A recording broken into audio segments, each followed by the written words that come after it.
Praise the lord అండి. యేసుక్రీస్తు నామమునకు మహిమ కలుగును గాక. ఈరోజు దేవుడు మనకిచ్చు ఈ వాక్యమును, వాగ్దానమును బట్టి దేవునికి వందనాలు చెల్లిస్తాం. సీరాపుత్ర జ్ఞానగంధము 35వ అధ్యాయము 14వ వచనం 15వ వచనం మనం చూసుకున్నట్లయితే, అనాథ ప్రార్థన అనాధారము చేయుడు, ఇతంతు వేడుకలను పెడచెవిన పెట్టడు.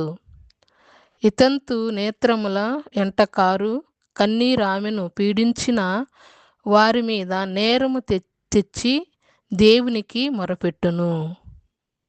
దేవుడు ఇచ్చిన ఈ వాక్యాన్ని బట్టి దేవునికి కృతజ్ఞత వందనాలు చెల్లించుదాం. ఈ వాక్యాన్ని బట్టి నేనేం చెప్పదలుచుకున్నానంటే, అనాథల ప్రార్థన దేవుడు అనాధారం చేయడంట. నాకు అనాథగా ఉండనే, నాకెవరు లేరు, తల్లి లేరు, తండ్రి లేరు, నేను ఎదుక్కు ముక్కు లేకుండా ఉండనే, నేను ప్రార్థన చేస్తే దేవుడు ఆలకిస్తాడా అని చెప్పి ఎవరు లేని వారు, బాధలకు గురైన వారు భయపడనక్కర్లేదు. ఎందుకంటే ప్రభు చెప్తున్నాడు, అనాధారం చేయనని చెప్తున్నాడు. మీరు ఎంత ప్రార్థన చేసినా కానీ దేవుడు తప్పకుండా ఆలకిస్తాడు. అదేవిధంగా ఇతంతు వేడుకలను పెడచెవిని పెట్టడు. అంటే ఆయన పెడచెవిని పెట్టడు. భర్త లేని వాళ్ళు, భర్త లేక ఎంతోమంది నిందల అవమానాలకు గురి అవుతుంటారు. భర్త లేని వాళ్ళను ప్రపంచము చిన్న చూపు చూస్తుంటుంది. అయినప్పటికి కూడా ప్రభు చెప్తున్నాడు, పెడచెవిని పెట్టడు. వారి వేడుకలను, అంటే వాళ్ళ ప్రార్థన పెడచెవిని పెట్టడు. ఇతంతు నేత్రముల ఎంటకారు కన్నీరు ఆమెను పీడించిన వారి మీద నేరము తెచ్చి దేవునికి మొరపెట్టినంట. ఎవరైతే భర్త లేడని చిన్న చూపు చూస్తున్నారో, ఎవరైతే భర్త లేడు కదా అని రాళ్ళు విసరడము, ఏదో ఒకటి ఆమెను ఇబ్బందులు పెడుతున్నారో, ఆమె కన్నీరు కార్చినప్పుడు ఆ కన్నీరు దేవుని సన్నిధానంలో మొరపెడుతుందంట. కాబట్టి ఈ ఇద్దరు అనాథులుగా ఉండేవారు. ఎందుకంటే నా జీవితంలో నేను కూడా ఎంతో చిన్నతనంలోనే నా భర్తను కోల్పోయి చిన్నారి బిడ్డలను ముగ్గురిని వేసుకొని మరి 30 సంవత్సరాల దాకా నేను 35 సంవత్సరాల వరకు నేను ఒంటరి బతుకు జీవించిన.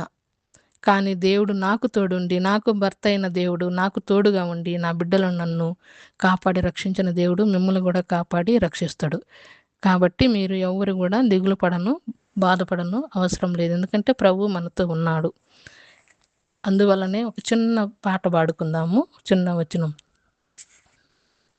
కన్నీరేలమ్మా కరుణించు యేసు నిన్ను విడువబోడమ్మా, కలవరపడకమ్మా కరుణించు యేసు నిన్ను విడువబోడమ్మా, కరుణ చూపి కలత మాన్పే, కరుణ చూపి కలత మాన్పే యేసే తోడమ్మా, కన్నీరేలమ్మా కరుణించు యేసు నిన్ను విడువబోడమ్మా. నీకెవరు లేరని, ఏం చేయలేవని అన్నారా నిన్ను నిరాశపరిచారా, పురుగంటి దాననని ఎప్పటికీ ఇంతేనని నా బ్రతుకు మారదని అనుకుంటూ ఉన్నావా, నేనున్నానన్నా యేసు మాటలు మరిచావా, కన్నీరు నాట్యంగా మార్చెను చూస్తావా, నేనున్నానన్నా యేసు మాటలు మరిచావా, కన్నీరు నాట్యంగా మార్చును చూస్తావా, కన్నీరేలమ్మా కరుణించు యేసు నిన్ను విడువబోడమ్మా, కలవరపడకమ్మా కరుణించు యేసు నిన్ను విడువబోడమ్మా. స్తోత్రం నాయనా. ప్రేమగల తండ్రి, ప్రభా, ఈ లోకంలో ఎంతమంది తల్లిదండ్రిని కోల్పోయి తండ్రి మరి అనాథులుగా బ్రతుకుతున్నారు నాయన. మరి వాళ్ళ ప్రార్థనను అనాధారం చేయనని చెప్తున్నావయ్యా. ఎంతమంది భర్తలను కోల్పోయి తంతులుగా నిందలు అవమానాలు పొందుకుంటున్నారు ప్రభా.